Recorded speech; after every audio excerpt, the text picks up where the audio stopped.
शनि व्रत कथा।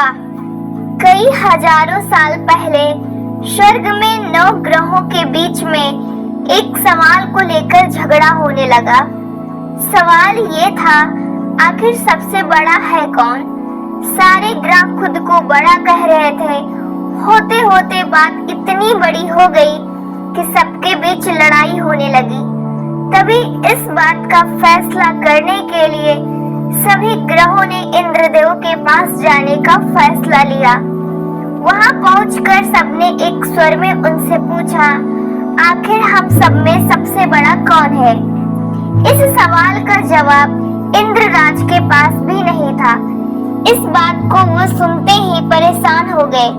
उन्होंने साफ शब्दों में इंद्रदेव ने कह दिया कि आपके इस सवाल का जवाब राजा विक्रमादित्य ही दे सकते हैं। हम सबको तुरंत पृथ्वी लोक चले जाना चाहिए। सबने इंद्रदेव की बात मान ली और सभी एक साथ उज्जैन पहुंच गए। वहां पहुंचकर सारे 9 ग्रहों ने इंद्रदेव से पूछा गया सवाल इस बार राजा विक्रमादित्य से किया। ऐसा सवाल सुनकर राजा भी हैरान हो गए। उनके मन में हुआ कि हर ग्रह की अपनी एक खासियत है। हर कोई किसी धातु का देव कहलाता है और सबकी शक्ति अलग अलग व प्रभावी है। अगर किसी को बड़ा और किसी को छोटा कह दिया तो बड़ी मुश्किल हो सकती है। सोचते सोचते विक्रमादित्य के दिमाग में एक तरकीब आई। उन्होंने सभी ग्रहों को आसान बनवाकर लगा दिया। हर धातु के गुण के हिसाब से आसन लगाए गए थे, जैसे कि सोना, चांदी, कांसा, तांबा, सीसा, रांगा, जस्ता, अभ्रक और लोहा। अब इन आसनों में उनके स्वामी को बैठने के लिए कहा। सब एक एक करके अपने सिंहासन पर बैठ गए। सबके बैठने के बाद राजा विक्रमादित्य बोले कि आप लोगों के सवाल का जवाब तो खुद ही मिल गया है। अब जो सबसे आगे बैठा है वही सबसे बड़ा है। इस बात को सुनते ही आखिरी सिंहासन पर बैठे शनिदेव को गुस्सा आ गया। गुस्से में शनि ने विक्रमादित्य से कहा, तुमने मुझे सबसे पीछे बैठाकर मेरा अपमान किया है। तुम्हें मेरी शक्तियों का अंदाजा नहीं है। मैं तुम्हें पूरी तरह से खत्म कर दूंगा। उन्होंने आगे कहा कि सूर्य किसी राशि में 1 महीने, चंद्रमा किसी राशि में 2.25 दिन, मंगल एक राशि में 1.5 महीने, बुध व शुक्र 1 महीने, बृहस्पति 13 महीने ही रहते हैं। इन सब के मुकाबले मैं किसी भी राशि में 7.5 साल तथा 7.5 बनकर रहता हूँ। कई देवता मेरे प्रकोप से पीड़ित हैं। भगवान राम को भी 7.5 का प्रकोप झेलना पड़ा।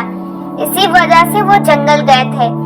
रावण भी 7.5 की वजह से लड़ाई में मारा गया था। अब तुम्हारी बारी है। तुम भी मेरे प्रकोप से बच नहीं पाओगे। अब ये सब देखकर अन्य ग्रहों के देवता चले गए और शनिदेव भी नाराज होते हुए आगे निकल गए। इतना सब होने के बाद विक्रमादित्य परेशान थे, लेकिन वो पहले की तरह ही अपनी जनता के लिए न्याय करते रहे। होते होते वो आनंद से अपना जीवन जीने लगे। पर शनिदेव ने अपना अपमान बिल्कुल भी नहीं भूले थे। बदला लेने के मन से एक दिन शनिदेव घोड़ा व्यापारी के रूप में उज्जैन पहुँचे। वहां पहुंचते ही उन्होंने खबर फैला दी कि उनके पास खूब तेज दौड़ने वाले घोड़े हैं। इस खबर के मिलते ही राजा ने घोड़े का ख्याल रखने वाले अश्वपाल को कहा कि जाओ उससे घोड़ा खरीद कर ले आओ। वो गया और देखा कि घोड़े काफी कीमती हैं। फिर विक्रमादित्य खुद गए और एक ताकतवर घोड़ा पसंद कर लिया।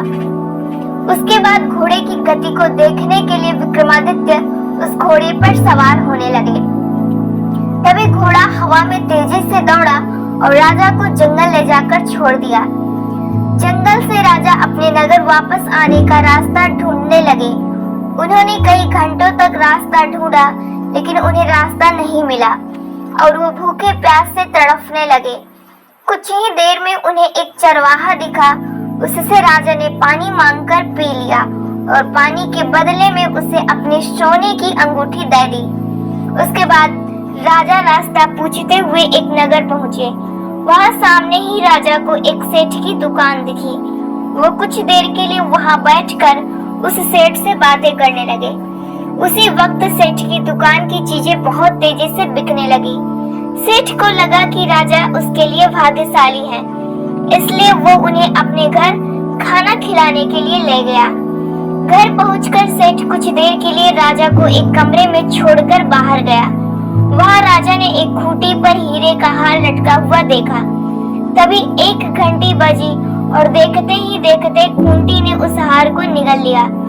ये सब देखने के बाद राजा बड़ा हैरान हुए। कुछ देर बाद सेठ वहां आया तो उसे वो हार नहीं दिखा। तभी उसे विक्रमादित्य पर हार चोरी करने का शक हुआ। सेठ ने इसकी शिकायत उस नगर के राजा को कर दी। सैनिक विक्रमादित्य को जंजीर में पकड़कर उस राज्य के राजा के पास लेकर गए। राजा ने विक्रमादित्य से पूछा, वो हार कहाँ है? उन्होंने जवाब दिया, उसे वहां की खूंटी निगल गई जिसमें वो हार टांगा हुआ था। इस बात को सुनते ही राजा गुस्से से लाल हो गए। राजा जवाब से संतुष्ट नहीं थे, इसलिए विक्रमादित्य को हीरे के हार का चोर घोषित करते हुए हाथ पांव काटने की सजा सुना दी। सैनिकों ने राजा का आदेश मानते हुए विक्रमादित्य के हाथ पांव काटकर उसे सड़क पर यूं ही छोड़ दिया।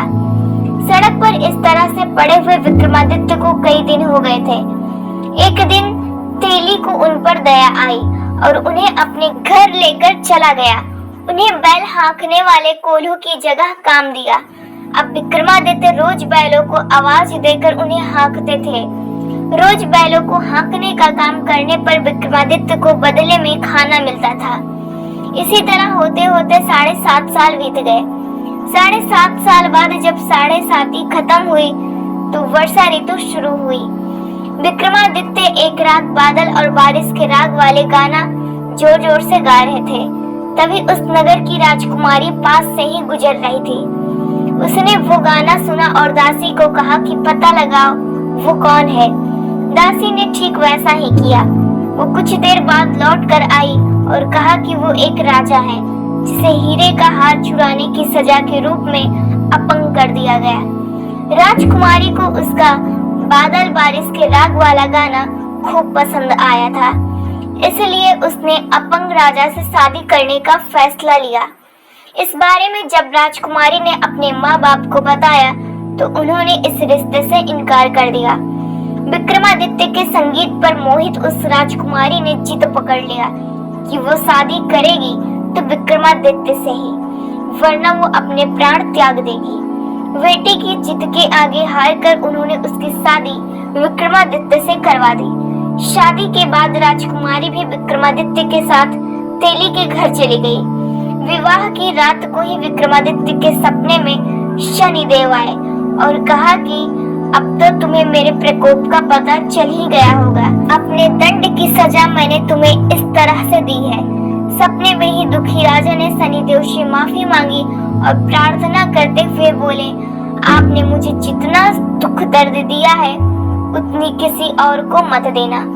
विक्रमादित्य की प्रार्थना सुनकर शनिदेव को अच्छा लगा।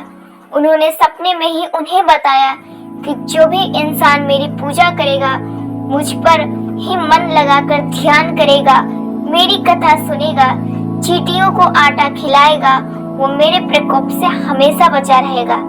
साथ ही मैं उनके मनोरथ भी पूरे करूंगा।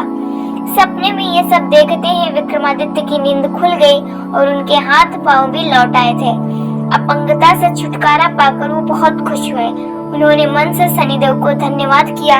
इसके बाद विक्रमादित्य ने अपनी पत्नी को शनिदेव के प्रकोप की पूरी कहानी सुनाई।